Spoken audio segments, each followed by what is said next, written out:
In the heart of California's punk scene, a band emerged that would redefine the genre and challenge the music industry's status quo. Rancid, formed by Tim Armstrong and Matt Freeman, rose from the ashes of Operation Ivy, a ska punk band that electrified the 924 Gilman Street scene. With their unique blend of punk aggression and ska rhythms, Rancid captured the spirit of rebellion and authenticity that defined the era. As they navigated the allure of major labels, including Madonna going to some pretty extreme lengths to sign with her own label, Rancid became the beacon for those who didn't believe in being signed to a major label.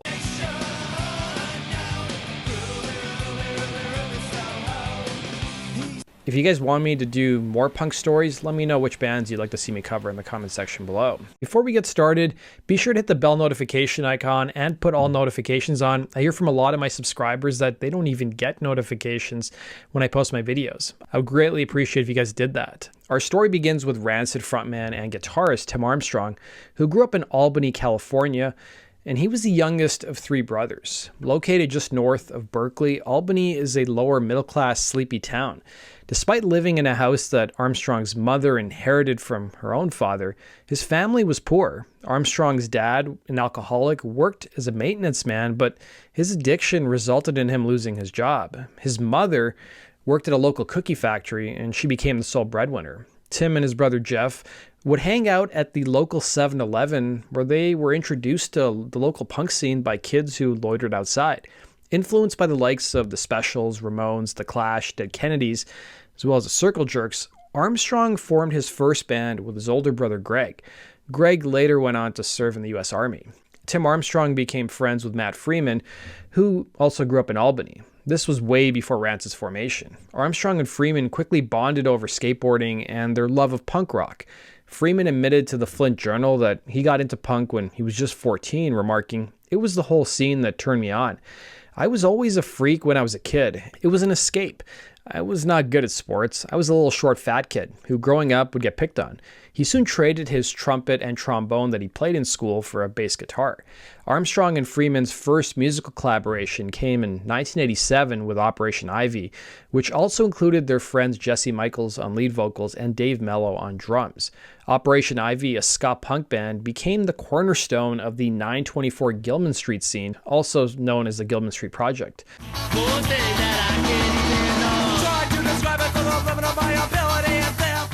Gilman Street is a cooperative-run project that is an all-ages venue that is a cornerstone of the Bay Area's punk scene.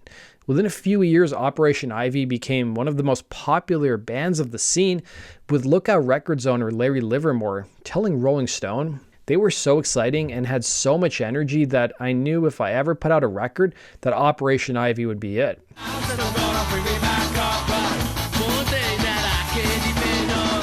By 1988, Livermore established Lookout Records, who signed the group, issuing their sole album, Energy, in 1989. But it was the same year that Operation Ivy broke up. The pressure that came with the success spelled the end for the group. Armstrong remarked, "People got a little jealous. We all started off playing shows in garages and backyards, and then we just got huge. But a lot of the other Gilman Street bands stayed at this one level." Adding to the problems was Armstrong's destructive personal habits. As he told the LA Times, "I was really messing up. I couldn't hold anything together like a job or band." It was following Operation Ivy coming to an end that Armstrong was continuing to do drugs and drink, while also trying to form several new outfits with Freeman, including Downfall and Generator. Armstrong by 1991 had OD'd at least 3 times and burnt most of his bridges. He ended up seeking help at least half a dozen times, spending time at different detox houses, and he cited his troublesome childhood with an alcoholic father as being responsible for his underlying issues. Armstrong soon found peace by working and living at the Salvation Army, where he collected furniture as well as clothing. He added to the LA Times, "I ended up in the Salvation Army, the last bottom line. I lived there. They gave me a bed and I'd get up in the morning and work there all day." Sober for about 2 weeks, by August of 1991, he called up Freeman telling him he wanted to form a new band. Freeman was now working at a truck rental company, and he told Rolling Stone, "Whether we played together or not, he was still my friend." Then, as fate sort of handed it, me and Tim got Rancid together. Tim was in a dark place. Starting a new band was a way to keep him focused on something positive. They soon recruited a 17-year-old drummer named Brett Reed, forming Rancid initially as a trio. Reed was an interesting pick to join the group considering he wasn't a very experienced drummer by this point in his life, but he was a regular at Gilman Street, and he had an undeniable chemistry with both Armstrong and Freeman. Within a week or so, Rancid played their first show. Lookout Records agreed to release the band's first 7-inch and their self-titled EP in 1992.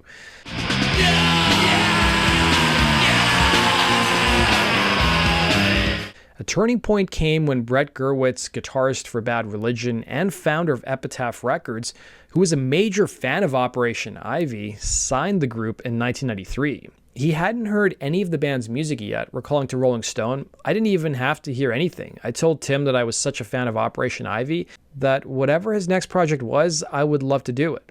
The label, then a boutique punk operation, provided creative freedom, but they also had limited resources. As Armstrong noted, "We weren't thinking about careers. We just wanted to make records our friends would like."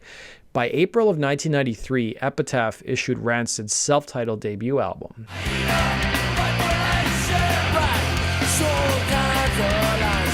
The band soon expanded to a 4-piece, reaching out to a friend Billy Joe Armstrong of Green Day to be the group's second guitarist for a few rehearsals and a show at Gilman Street.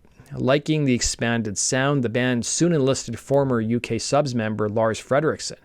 But Frederiksen was almost booted from the band before even playing a show with them. While attending a performance by Green Day, he exposed himself to the audience after a night of heavy drinking. Frederiksen, like Armstrong, dealt with his own drug and alcohol addictions, citing Rancid as saving his life. Born in Denmark, Frederiksen moved to the US because his mother was a nanny, looking after the children of wealthy New Yorkers, including actor Gene Kelly. Frederiksen was later raised just outside of San Jose in the town of Campbell. He grew up with an absent father and soon dropped out of high school.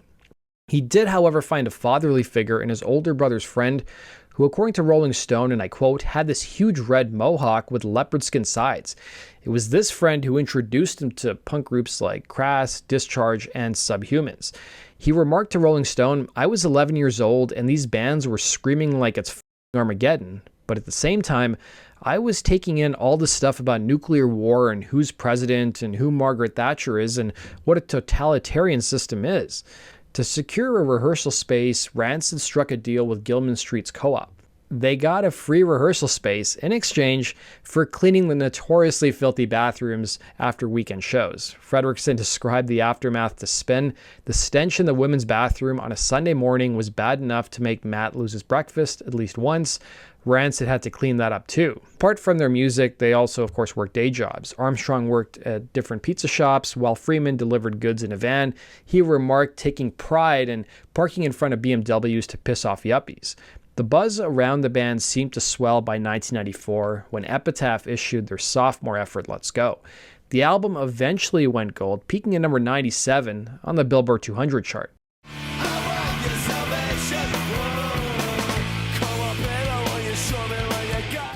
There was even press reports that Rancid had a bigger fan base than Green Day did prior to them signing a major recording contract. By the time Green Day signed with Reprise Records in 1993, it was estimated that they had sold about 20,000 copies of their albums, while Rancid was said to have done about 5 times that amount by 1994. The group's single Salvation from Let's Go peaked at number 21 on the Modern Rock Tracks chart and got MTV airplay, which of course drew the attention of major labels eager to capitalize on punk's resurgence thanks to groups like The Offspring as well as Green Day.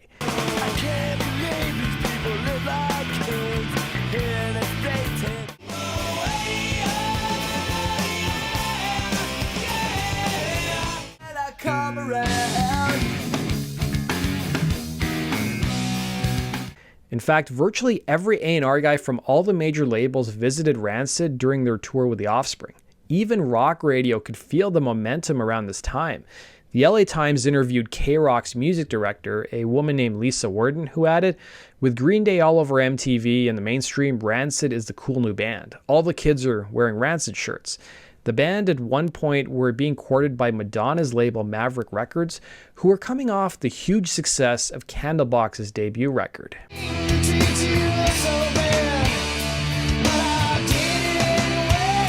Maverick was offering Rancid a lucrative deal that was later described by Rancid as, and I quote, life-changing money we never imagined. Armstrong added to the Oakland Tribune, "We met Madonna at Roseland in New York. Then a couple days later, she sent us a nude Polaroid with a note attached that said, 'Please sign with Maverick Records.' They ended up turning the offer down." Epic Records, meanwhile, had an executive named Michael Goldstone who had famously signed Pearl Jam and Rage Against the Machine. He aggressively courted Rancid as well. With the deal on the verge of being signed with Epic Records, the band went as far as going to Goldstone's Manhattan apartment, and in honor of their friendship and potential deal, they dyed the A&R man's hair blue. But as the news started to trickle out and leak about the band signing with a major label, Rancid started to have second thoughts, and they were worried about being labeled as sellouts by their friends and fans. If they signed with Epic Records, they would be barred from performing at Gilman Street, much like Green Day were, because the club didn't showcase bands who were signed to major labels. Even before the group was about to sign with Epic, it was already being widely reported in the press that the deal had in fact been signed. This created some bad feelings between Epitaph and Epic Records in the press, with Brett Gurewitz blaming the majors for poaching his bands. By December of '94, Rancid were entertaining a $1.5 million 7-year deal with Epic that came with a $500,000 publishing contract. Then managers and sleazy industry people started hovering around the group, with Freeman telling Rolling Stone, "We got made to feel that we were evil for even talking to these fucking people." He added to the San Francisco Examiner, "In New York, the labels were all over us. People said if you dropped a bomb on our New York show last October, you would have crippled the record industry." The band was an hour away from signing with Epic Records before they ultimately changed their mind. They opted to stay with Epitaph, and Armstrong admitted his mother even thought he was stupid for turning down the offer. So what made the group reconsider? Well, Armstrong told Spin, "So what happened was that Brett flew up, had lunch with me and Matt, and told us that no matter what happened, he loved us. He loved us. Suddenly staying in Epitaph seemed to be the right thing to do. Brett loved us, and that's what it came down to." Gurewitz, meanwhile, assured the band that they would have more creative freedom on his label and that he could sell more copies of their records than the majors could. I mean, Epitaph did release The Offspring Smash, which went on to sell 11 million copies worldwide, making it the biggest selling independent album of all time.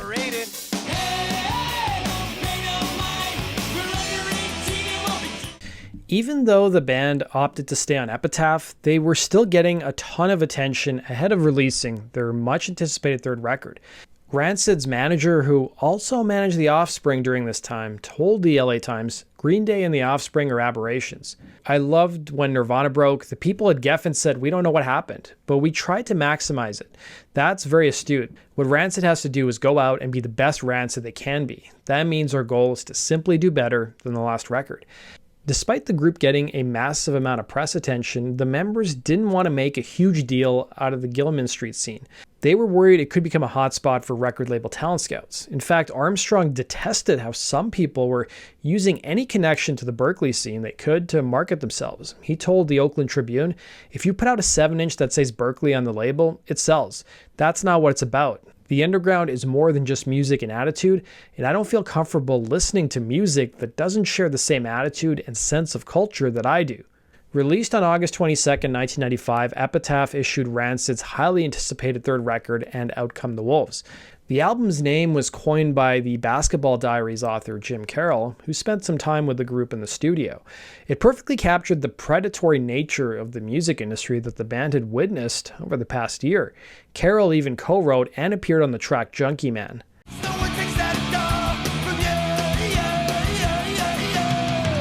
Rancid enlisted producer Jerry Finn, who had also worked with Green Day and Pennywise.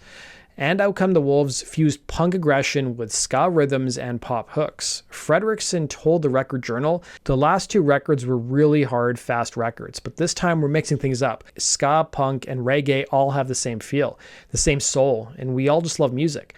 The 19-song tracklist was inspired by the members' own experiences. Journey to the End of the East Bay tells the story of Operation Ivy. To the end, to the end, to the end, I'll journey to the end, to the end. Tracks like Maxwell Murder, The 11th Hour, Junkie Man, and Listed MIA deal with the alienated young and disenfranchised youth.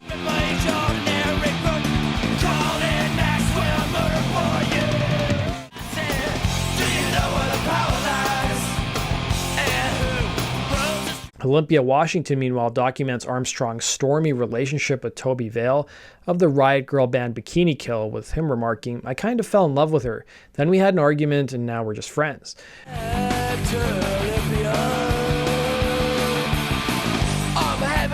Armstrong cited the song Daly City Train being the most personal song on the record, since it was written about a friend who died due to drugs.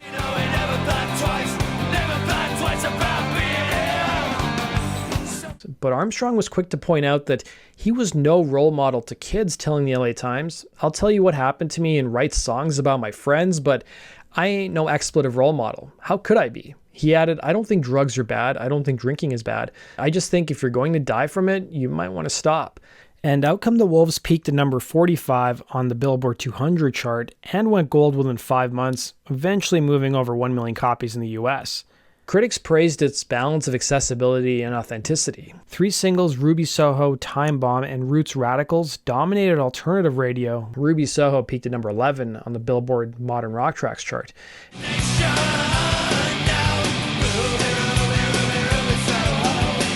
Interestingly enough, Vampire Weekend actually covered the song during a live session for the BBC.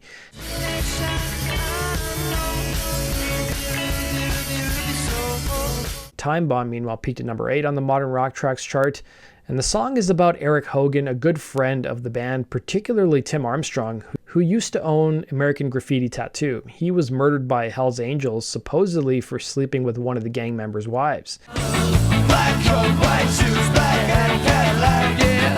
The boys are time. The single Roots Radicals peaked at number 27 on the same chart.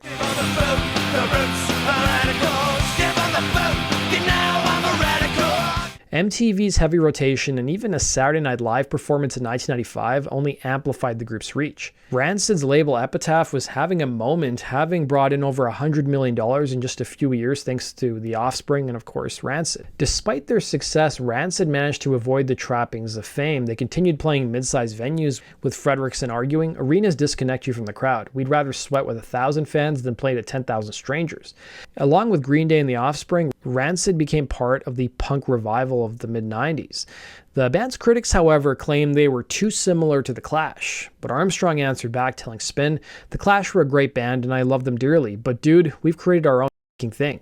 There was even a profile written in the LA Times where Joe Strummer's manager revealed to the members of Rancid that the former Clash members' favorite band was Rancid, something that delighted the members. Rancid had also noticed that the crowds had changed since they started the band. Freeman told the Flint Journal, "The crowd has changed. There are a lot more kids there. The scene has now blown up.